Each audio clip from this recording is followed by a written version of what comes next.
You're listening to Flip Empire, the show committed to helping real estate entrepreneurs who want to build their empire without sacrificing their life. Your success and freedom starts now with your host, Alex Pardo.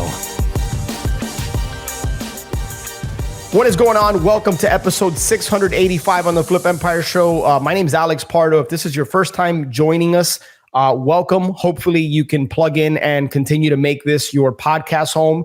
I've been just super grateful, and I've been fortunate to have been the host of this podcast for almost 7 years now, which again just continues to blow my mind. And the purpose of this show, and the reason I do this, the reason I spend money and time and energy to do this, is it's a platform and it's a way for me to give back. I've been in business since 2005. I've closed somewhere north of 750 real estate transactions. I transitioned into storage back in 2020, and today I'm super grateful to own 3 storage facilities, over 104,000 net rentable square feet, and over 800 units. And none of those numbers matter or mean anything. And I share them with you because I've learned a few things along the way, and I've made a ton of mistakes. And I'm broken and flawed just like you. Just because I host this show, or just because you listen to a speaker or you read a book, those people don't have everything worked out. And I think one of the things you'll find about me is I'm always going to be real, genuine, transparent, and authentic with you, because that's who I am at my core. So whether we have an opportunity to meet and build a relationship outside of this, or you just continue to listen to my voice, I think you'll find I'm the same person. I'm the same man. And I'm never going to put up a front. I'm never going to act as if. And I hopefully you'll start to see that will come through. And maybe that's what separates this podcast from some of the others. So with that being said, I want to share with you some cool things that are happening with me this coming week. I want to give you some updates as to where things stand in the storage world. And I want to talk to you about AI and artificial intelligence, and give you some of my thoughts on that. So it's actually interesting. Tonight, I'm taking off for a 2-day men's spiritual retreat, and it's called Emmaus. And it's something I've been hearing about for a while from people I know, respect, and trust. And so I have no idea what I'm getting involved in, and that's kind of the purpose. I'm going in there with an open heart. I've been on this spiritual path the last probably 6 to 9 months or so. And so this is perfect timing, and I'm expecting to just grow spiritually. And maybe I'll be able to share some things with you on upcoming episodes. Then next week, on Wednesday, I'm hopping on a flight to Dallas. I was invited to speak at our Storage Insiders Retreat. It's an event that my good friend Mike Wagner puts on twice a year. So there'll probably be 150 storage investors, and I'm going to have the opportunity to speak, I think, on Thursday night. So I look forward. Hopefully, I'm able to share some of that talk with you on upcoming podcast episodes. So really looking forward to that. And then in April, hopping on an 8-night cruise with the family, and just really looking forward to unplugging and just continuing to pour into them and collect memories. But I want to share with you something that I was kind of going through, something that was weighing on me a lot mentally as it relates to something in my storage business. So you guys, if you may or may not be aware, I closed on a 37,000 square foot facility in Mississippi last month. And now within a 3-mile radius, that gives me just at 80,000 net rentable square feet. And I've decided that I'm going to be transitioning out of the Mississippi market, and I want to take that capital and redeploy it into other markets. And so just recently, we packaged up the 2 properties as a portfolio, and we have it listed out there for $5.2 million. And we're in the middle. We have 3 letters of intent that we're going back and forth with buyers on, 2 cash buyers, 1 finance buyers. And so we're going back and forth on terms. And I was delaying making that decision to list the portfolio for sale because I felt and I feel loyalty to 2 different brokers. And I was really struggling with the decision. So let me kind of rewind. One of the brokers that sold me my first facility in Mississippi is somebody who I built a great relationship with, somebody who, we communicated on a pretty constant basis. He got to know who I am as a person. He got to know how I operate. He understands that when I say I'm going to do something, I always follow through and I do it. whether it serves me or it's convenient or not, I follow through. And back in July, he came to me and he says, "Hey man, I have the inside track on a 37,000 square foot facility that hasn't hit the market. It's 3 miles from your current facility. Are you interested?" And so I told him absolutely yes. It was a very unique situation. So the owner of that facility purchased that storage asset as part of a large portfolio of other commercial assets, and they didn't operate storage in that market. So for tax purposes, they were actually going to donate the facility to a university. And the president of this company, or he was up there. I'm not sure if he was the president or not, but I know he was up there. He was a big supporter of the alumni program of this university. And so for months and months and months, we went back and forth and several things had to happen. So for tax purposes, they ended up donating this facility to the university. And then I went under contract and purchased the facility from the university. So very unique situation. I learned a lot about that process. And I thought to myself, man, I want to graduate to the point where I get to donate a 7-figure asset for tax purposes. How cool is that? So anyways, I closed on this facility after months and months and months of just following up and persistence. And really it all boiled down to the relationship. That was the reason that deal happened. And so that particular broker that brought me that facility really expressed his desire and interest to want to be the listing agent for it. However, I decided to go in a different direction with my first facility, and I listed that with a broker that I felt was more equipped because of the team that she had in place. And both great people, both great brokers, but one had a team and the other one, he was kind of more just himself driving the ship as far as listing. So I ended up going with another broker on my first facility. And I'm happy with her, but yet I also felt a sense of loyalty to the broker that brought me those 2 Mississippi deals. And I was really torn on, I felt like I was letting him down, but at the end of the day, I knew I had to make the best decision for the business, for the facilities. And so long story short, I ended up just being very open and honest with him and shared with him what I was struggling with, sharing with him that, hey man, I'd love to work with you here. I feel loyalty to you. You brought me these opportunities, and granted, he got paid his commission for it, and he's happy. But he wanted to continue to build a relationship with me, and vice versa. And at the same time, I certainly didn't. I thought it was going to be strange to list one facility with one broker and list another one with another. So we ended up the 3 of us hopping on a call, and after several back and forths, we worked it out where. Now the broker that brought me that deal is co-listing the new facility with my first broker. And I think it's ended up being a blessing in disguise, something that I struggled with on how to best approach to not disappoint or hurt the relationship on either side with either broker, something that I struggled with for a couple of weeks. The takeaway is when you just kind of share your heart with people and you're very open, honest, and transparent, and you let them know where you're at and what you're struggling with, and they see the human side of you, it's incredible how people's guards go down. They empathize with you. They put themselves in your shoes.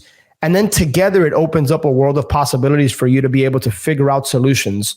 So I share that story with you because now I have 2 different brokers working on selling 2 different properties. Even though one broker is not the listing agent on my first facility, they're co-listing on the second, and they're working together as a team. And they're bringing in more eyeballs. And now we have 3 LOIs that we've received that we're going back on terms with, 2 cash buyers, 1 finance buyer, and we're all working together as a team. Now that could have happened a week to 2 weeks earlier, but I was trying to figure out everything myself. And I wasn't open and sharing with them what I was struggling with. And when I did that, what I was struggling with ended up being a huge blessing. So think about what decisions you may have put off. What are areas where you're procrastinating in? What are you going back and forth with that you're not sure the decision to make? And if there's people involved that are affected by that decision, bring them into the mix. Share your heart with them. Be open, be honest. And I think you'll be pleasantly surprised what comes out of it. And if nothing else, most of the time, I think they might not like a decision you make, but oftentimes I find that they'll respect you for it if you're open, honest, and transparent. So that's something I wanted to share with you. So now we have this portfolio in the market, 5.2 million. And it's incredible. It's when I think about the potential profit on the table, it's more than I used to make in 1 year of wholesaling real estate. And it's really cool to think about that, and just the journey, the transition. It's people sometimes we make the mistake of comparing ourselves to others. We make the mistake of looking on social media or watching somebody on TV and saying, oh, it must be nice. And I hate to even think those words, it must be nice, because we have no idea the struggle, the challenges, the blood, sweat, and tears that somebody had to go through. And we think that person's an overnight success. And oftentimes it's 10, 15, 20, 30 years in the making where that person's become a success. But it really all boils down to I think, just being very, very vulnerable, open, transparent. Relationship capital is so important. I'll be talking about that more in the future. And so I wanted to share that story with you. It's really cool just how things have unfolded and the direction we're heading in. And then I'm looking to take that capital once we sell that Mississippi portfolio and redeploy it in other markets. So if there's any interest in connecting with me and possibly being a lender or an equity partner, or if you want to bring a deal to the table and work it with me, I'd love to connect. So you know where to find me. You can shoot me an email or connect with me on social media. And that'd be awesome. I'd love to have a conversation with you about how I can get you in the mix and how we can potentially work together. Other than that, I want to open up and share with you a couple cool things on artificial intelligence. So last week we had our monthly Ascend mastermind call. This is something we do every single month with our community. We leverage the power of breakout rooms, and oftentimes it's topic-based conversations and questions. And we're very intentional about creating an environment where we can collaborate open and honestly and just share what's working, what's not working. And we had a hot seat. We put artificial intelligence on the hot seat. And we had several members share how they're leveraging ChatGPT, which is an open AI platform. If you've never used ChatGPT, highly encourage you to play around with it. It's very simple to use. You ask it a question, and it spits out, it goes and it scours the internet for the top resources, and it provides you valuable content. Now, one thing to note about ChatGPT is that I've put probably 10 to 20 hours of research into this, and by no means am I an expert in AI. I'm scratching the surface with it, but I do believe it's going to be a game changer. I believe it's going to be to like what internet was back in the early 2000s, and just how it completely changes how we operate and how we do things. But ChatGPT is all about prompt engineering. It's all about what you feed it and what you ask for. So it's like anything else: good data in, good data out; bad data in, bad data out. So what's cool about ChatGPT is that it forces you to ask better questions. You might ask and prompt ChatGPT for something and it gives you an answer and you're like, maybe I can use that, maybe I can't. But it forces you, how do I ask a better question? How do I ask a more specific question? And so often in our life and business, the quality of the output we get is really based on sometimes the questions we ask ourselves, the questions we ask others. Sometimes we ask how questions when we need to be asking who questions. Sometimes the how questions we ask are very general, vague, and non-specific, and we need to dial in those things. So it really forces you to get better at asking questions. And then the other thing I'll share with you is I believe that real estate investors are some of the worst marketers on the planet. and maybe that's hyperbole, right? But like I find that oftentimes we kind of copy each other's stuff and copy. And to this day, I still see we buy houses, we pay your closing costs, we pay cash, we can close in 30 days or less, blah, blah, blah, blah, blah. Most of the time, the copy that I see from real estate investors is features driven and it's not benefits driven to the actual homeowner or to the person we're trying to work with. Well, ChatGPT can be such a valuable tool in that you can completely just remake your marketing campaigns and improve the quality of your copy. AI is already affecting copywriters out there. Think of ChatGPT as your own personal copywriter. And so I challenge you to look at your marketing copy, put it into ChatGPT and see how you can improve it. See how you can make your marketing now benefit driven to the people you're working with. And one of the things I did when I ran the wholesaling operation here in Miami, our prospects most of the time were over 50, 55 years of age. And so I would give our marketing pieces to my grandmother and to my wife's grandmother, or to older people and say, read this. What do you think? What do you like? What do you not like? And actually solicit feedback. And then now what's cool is you can take some of that feedback and you can throw it into ChatGPT to spit out and come up with new marketing copy for you. And then, as you know, with marketing, it's all about testing. It's all about split testing, right? So ChatGPT is a valuable and powerful tool. I believe that in the very near future, when we call a company, we're probably going to be speaking to artificial intelligence, and we're not going to be speaking to a human being. So invest some time into learning more about AI and how you can leverage tools like ChatGPT. That's just one of many tools out there. So anyway, just wanted to give you some quick thoughts on AI, share with you some updates on my storage journey, and provide that story about the brokers, because you're probably faced with a decision that you haven't yet made and you know you need to make, but you're struggling with it. And so my encouragement for you is not to try to figure out everything on your own, but involve the decision makers, involve the people, and just open up your heart and share with them what's really going on. So with that said, a couple of things. Make sure that you're subscribed to the Flip Empire Show so that you're notified every single Monday morning when I come out with new shows. And with that being said, if you want to connect, learn more about our awesome community, Ascend, our mastermind, ascendyoursuccess.com. With that being said, my friends, thank you so much. I look forward to connecting and chatting on the next podcast episode. Take care. All right, my friend, I hope you enjoyed that Flip Empire episode and got a lot of value out of it. Make sure to check the show notes page for any resources that were mentioned. And speaking of resources, honestly, I don't think I've done the best job of sharing with you my top curated, highly recommended tools and resources that I use in my business or have used in my business. In some cases, these are affiliate relationships with people that I highly trust and respect. And I know these tools and resources can help you and your business go to the next level.